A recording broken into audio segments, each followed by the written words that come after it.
जय हिंद फ्रेंड्स, कैसे हैं सभी। आई होप सभी अच्छे होंगे। फ्रेंड्स, मेरे यूट्यूब चैनल स्टडी अड्डा ऑफ CAPF बाय सेव में आप सभी का हार्दिक स्वागत है।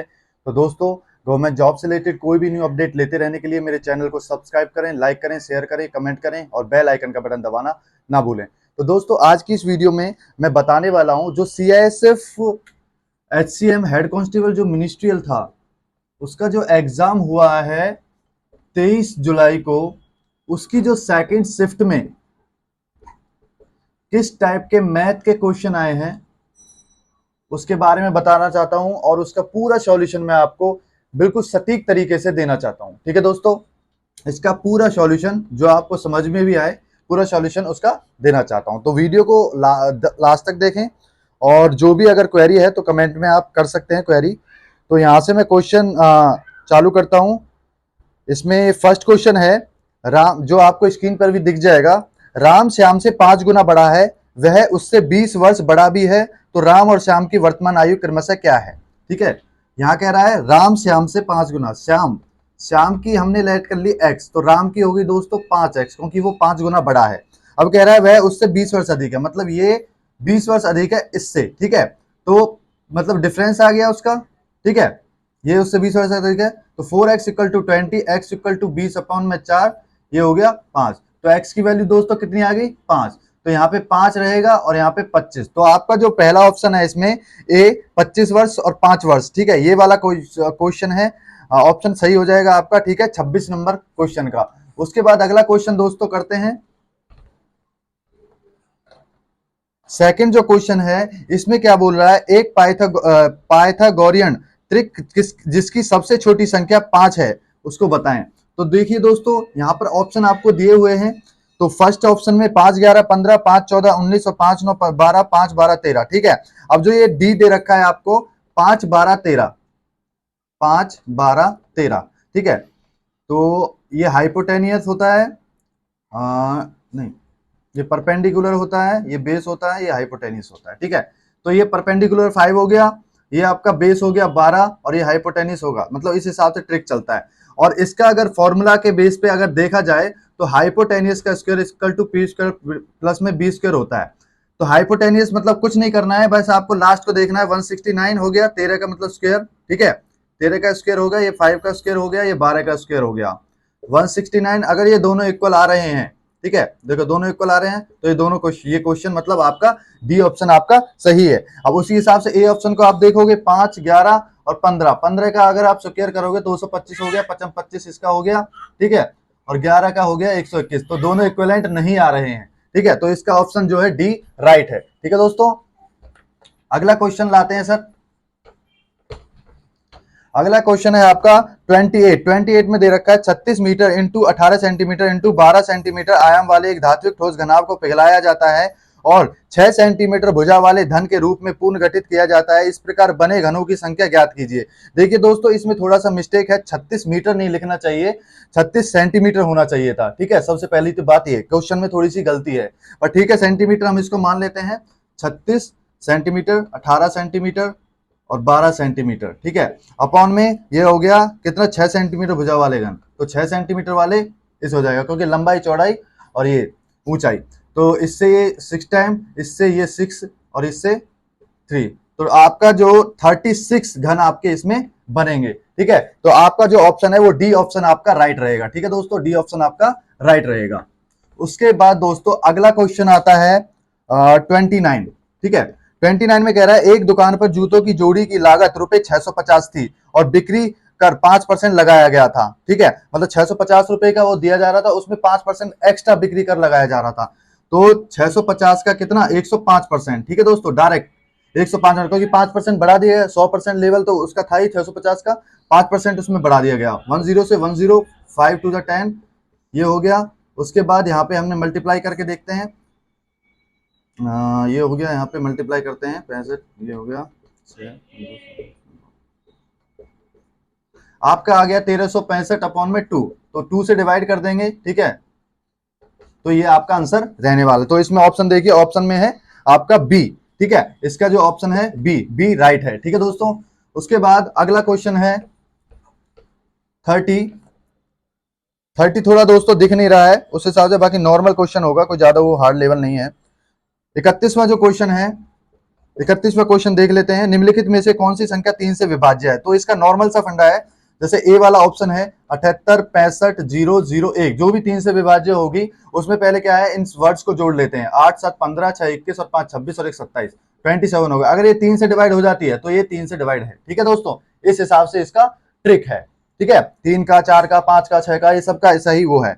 बाकी अगले ऑप्शन में देखते हैं, तो अगर अगर जैसे देखते हैं ये वाले में, ठीक है, 8 7 15, 3 18 और 5 23 और 4 27 28, 28 3 से डिवाइड नहीं हो रहा, तो मतलब ये सही नहीं है। तो इसका ऑप्शन क्या रहने वाला है? ए। ठीक है, 31 का। उसके बाद दोस्तों अगला है 32। प्रथम 43 प्राकृतिक संख्याओं का औसत है। ठीक है, तो वो प्राकृतिक संख्याओं का जो औसत का फॉर्मूला होता है, ठीक है, औसत का फॉर्मूला n+1 अपॉन में क्या होता है? 2। तो आपको दे रखा है 43 प्राकृतिक संख्या दे रखी है, प्लस में 1 अपॉन में 2। ठीक है, तो यहाँ पे 44 अपॉन में 2, यहाँ पे आ जाएगा आपका 22। तो ऑप्शन डी आपका सही आंसर रहने वाला है। ठीक है दोस्तों, उसके बाद दोस्तों अगला जो क्वेश्चन है 33। निम्नलिखित में से कौन सी भिन्न 2/3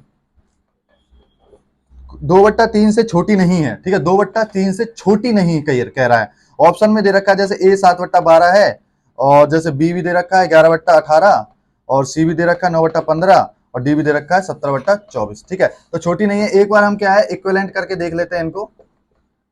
12 दूनी 24, 7 या 21, मतलब यही बड़ा आ रहा है। ठीक है, नहीं है, इसमें कह रहा है छोटी नहीं है, मतलब वो बड़ी होनी चाहिए। तो यहाँ पे अगर 2/3 को अगर हम इक्विवेलेंट करते हैं 17/24 के, ठीक है, तो यहाँ पे देखिए 24 दूनी 48, 7 3 51, मतलब जो ये वाली संख्या है ये बड़ी आ रही है। ठीक है, तो इसका आंसर क्या होगा? D option. ठीक है दोस्तों, समझ आ गया? इस हिसाब से इसको टैली कर लेते हैं। उसके बाद आपका अगला क्वेश्चन है 34। 1500 minus 275 divide by 25 divide by 7 plus 300।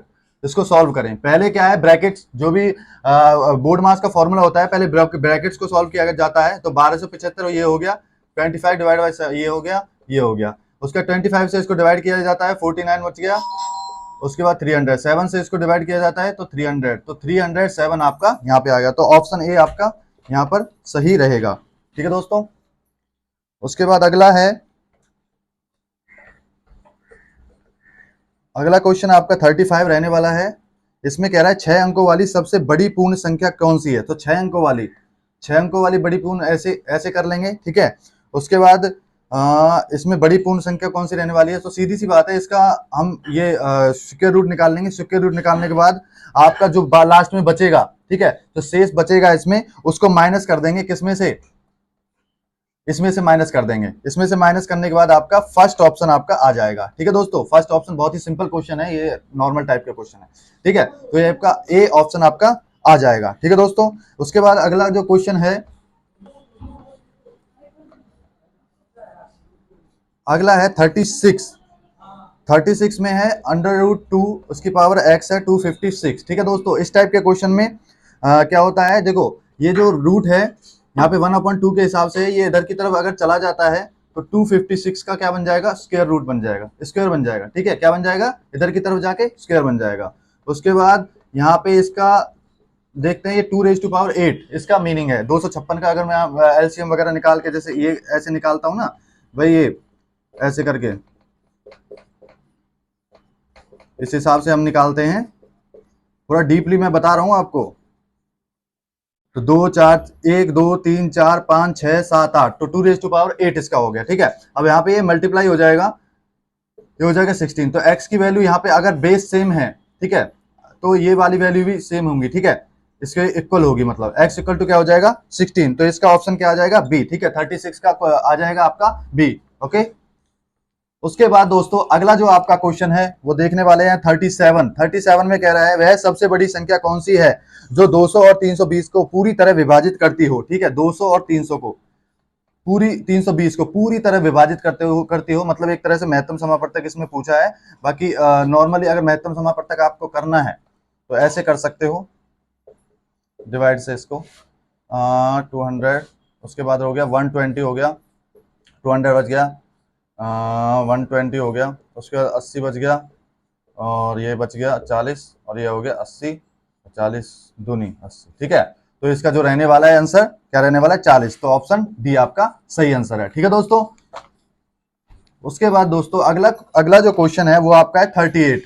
इसमें कह रहा है ए और बी मिलकर एक काम को 12 दिन में करते हैं। ए प्लस बी एक काम को कितने दिन में करते हैं दोस्तों? 12 दिन में करते हैं।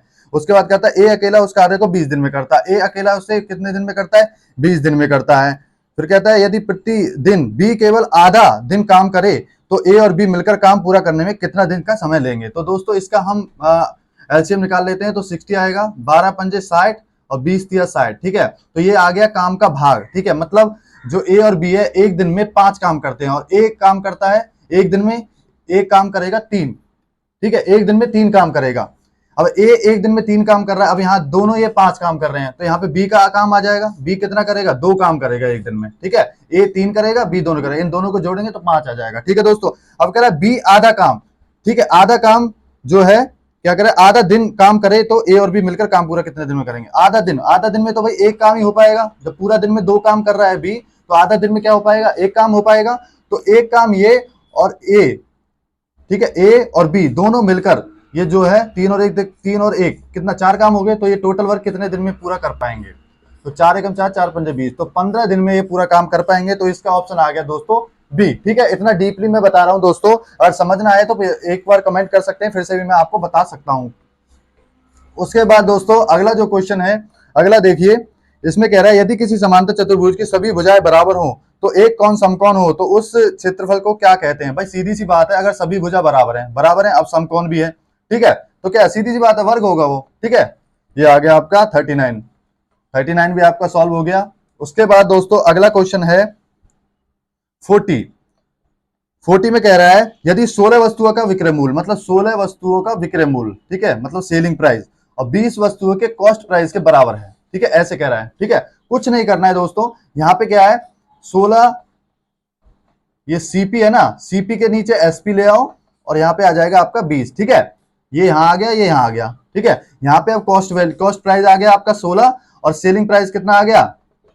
सेलिंग प्राइस आ गया आपका 20। तो सीधी सी बात है भाई सेलिंग प्राइस ज्यादा है, ठीक है।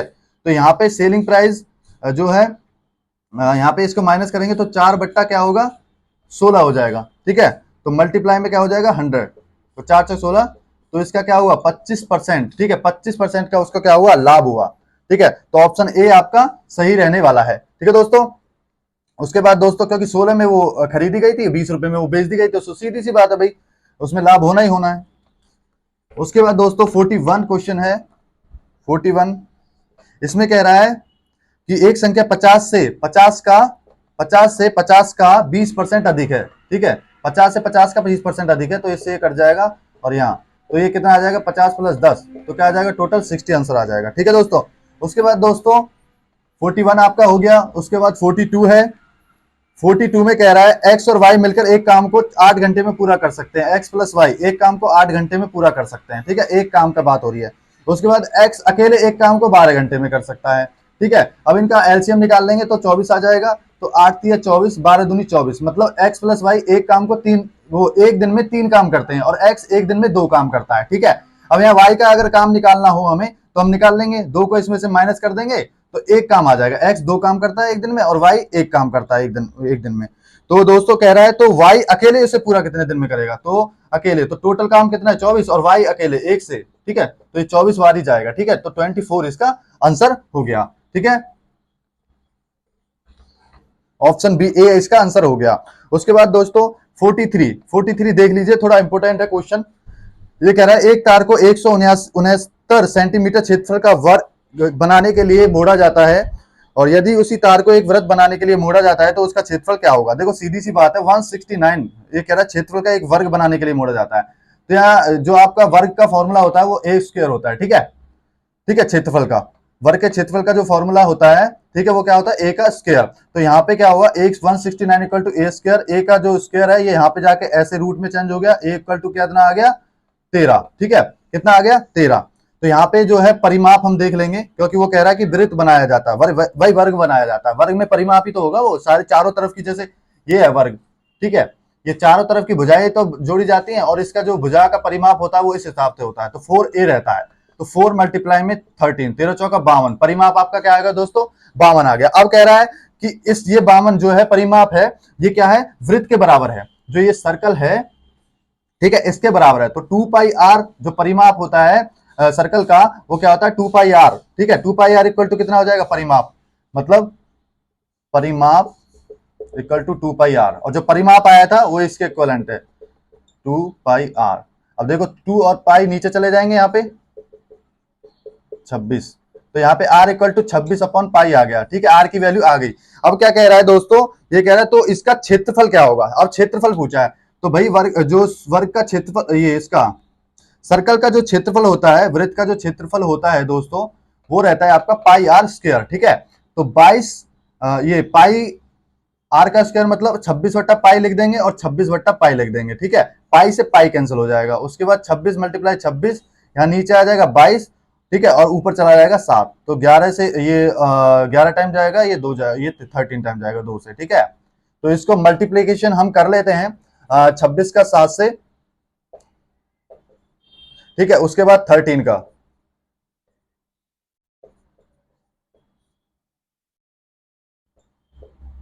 तो आ गया 2366, ठीक है। 11 से डिवाइड कर लेते हैं तो 11 दूनी 22, ठीक है, 11 एकम 11, 11 पंजे 55, मतलब अप्रॉक्स वैल्यू इसमें पूछिए, देखो निकटतम पूर्ण संख्या पूछी है उसमें, तो ये क्या इसका ऑप्शन क्या है, ए इसमें ऑप्शन दे रखा है 215, ठीक है। तो और निकटतम जो संख्या रहेगी वो यही रहेगी, तो एक और इसका ऑप्शन सही है, ठीक है, 215 इसका सही है, ठीक है दोस्तों, देख लेना कोई ऐसे नहीं बताएगा जैसे मैं बता रहा हूं आपको प्रोसेस पूरी। उसके बाद दोस्तों अगला क्वेश्चन आपका आ जाता है 44, भाई 44 आपका क्वेश्चन आ जाता है एक शंकु का पार्श्व क्षेत्रफल। देखो पार्श्व क्षेत्रफल आपको पता है, जो सरफेस एरिया होता है, पार्श्व जो क्षेत्रफल होता है वो 2 ये पाई आर एल होता है, पाई आर एल होता है। तो पाई आर एल का जो हम निकालते हैं r square plus s square निकालते हैं, ठीक है। तो ए ऑप्शन आपका यहाँ पे सही रहने वाला है, ठीक है दोस्तों, ये 44 हो गया। उसके बाद दोस्तों 45 क्वेश्चन, 45 वाला जो क्वेश्चन है वो बता देता हूं। एक वृत्ताकार ट्रैक पर एक बिंदु से 4 धावक एक साथ दौड़ने लगते हैं, एक राउंड को पूरा करने में उन्हें 400 सेकंड लगते हैं, 600 सेकंड, उसके बाद 720 सेकंड और 900 सेकंड, ठीक है। तो कुछ नहीं करना है इसमें एलसीएम, ठीक है, जो भी है एलसीएम निकाल के जो आपका आएगा वो आएगा आंसर 3600 सेकंड, ठीक है, वो आपका सॉल्यूशन हो जाएगा। उसके बाद अगला जो क्वेश्चन है इसका ए आ रहा है, ठीक है, 4200 ये सी 3600 सेकंड। अगला जो क्वेश्चन है 46, ठीक है, 46 में कह रहा है प्रथम 5 प्राकृतिक संख्याओं का औसत 3 है, ठीक है। पहली जो 5 प्राकृतिक संख्याओं का औसत 3 है, मतलब 5 के 15 हो गया, और 6 जोड़ने के बाद मतलब इसमें 6 जोड़ लिया जाए, ठीक है, एक संख्या मतलब 6 है तो 6 जोड़ लिया जाए तो 21 हो गया, तो टोटल संख्या कितनी है 5 और 1 6, ठीक है। तो इसको 21 को 6 से डिवाइड कर लेंगे, ठीक है, औसत निकालने के लिए ऐसे तो कितने हैं, तो 6 तिया 18, ये हो गया 3.5, इसका ए ऑप्शन आपका सही रह गया। तो औसत क्या आ गया, ए आ गया, ठीक है 46 का। उसके बाद दोस्तों 47 में क्या है 5.6 बार को सॉल्व करो, तो सीधी सी बात है दोस्तों 5 6 अपॉन 9, ठीक है, ये होगा 9 पंजे 45, 45 और 6 कितना हो गया, ये हो गया 51 बट्टा 9, 3 तिया 9 और ये 3 गुनी 17, तो 17 बट्टा 3 इसका आ गया, तो ऑप्शन बी आपका राइट है, ठीक है दोस्तों। उसके बाद दोस्तों 48 देख लेते हैं। भिन्न का 4% क्या है, 4%, तो परसेंट को हटा लेंगे अपन 100 कर लेंगे, ये आ गया 1/25, 1/25 इसका आंसर है, मतलब ऑप्शन ए, ठीक है दोस्तों। उसके बाद अगला है 49, इसमें कह रहा है 36 का 8% किस संख्या का, भाई किस संख्या का 72% होगा, सीधी सी बात है, देखो 36 का 8% इक्वल टू किस संख्या का 72% होगा, इससे ये कट गया, उसके बाद ये 72 को नीचे ले आएंगे, ठीक है, मतलब 36/8, यहाँ पे ऐसे रहने दो, एक्स 72 को नीचे लाएंगे, 8 9 72, 9 चौक 36, तो एक्स की वैल्यू कितनी आ गई 4, तो इसका ऑप्शन क्या है बी, ठीक है, आंसर ठीक है। उसके बाद दोस्तों अगला जो क्वेश्चन है वो है 50, ठीक है, तो 50 है जो, इसमें देख लेते हैं एक धनराशि 20 वर्ष में 7 गुनी हो जाती है। देखो इसका नॉर्मल सा फॉर्मूला है n2 - 1 n1 - 1 equal to multiply में क्या, ये जो है वर्ष, ठीक है, ये नॉर्मल सा फॉर्मूला। n2 क्या है हमारा 13 गुना, तो 13 - 1 हो गया, और ये है हमारा 7 गुना, 7 - 1 हो गया इक्वल टू इंटू वर्ष, ठीक है। तो ये कितना रह गया 12 रह गया, ये 6 रह गया, मल्टीप्लाई में 20 7 दूनी 12, शॉर्ट सी ट्रिक है 40 वर्ष इसका। तो दोस्तों ये थे टोटल मैथ के क्वेश्चन, ठीक है, 25 में से 25, जिस ये नॉर्मल 25 में से 25 मार्क्स लेके आ सकते थे जो होशियार बच्चे इंटेलिजेंट बच्चे जो हैं। ठीक है दोस्तों, तो ये आपका पूरा रहने वाला है इसका एनालिसिस। ठीक है, तो पूरा मैंने बता दिया। अगर किसी को अभी भी कोई प्रॉब्लम हो तो मेरे से वो कमेंट में पूछ सकता है। ठीक है दोस्तों, तो सारा एनालिसिस मैंने निकाल दिया, सारा सॉल्यूशन बिल्कुल सटीक तरीके से जो सॉल्यूशन था वो मैंने आपके सामने यहाँ जारी कर दिया है। तो वीडियो दोस्तों अच्छी लगी हो तो ज्यादा से ज्यादा शेयर करें, लाइक करें, शेयर कमेंट करें। ठीक है, जिससे हमें थोड़ा सा मोटिवेशन आगे के लिए मिलता रहे। जय हिंद।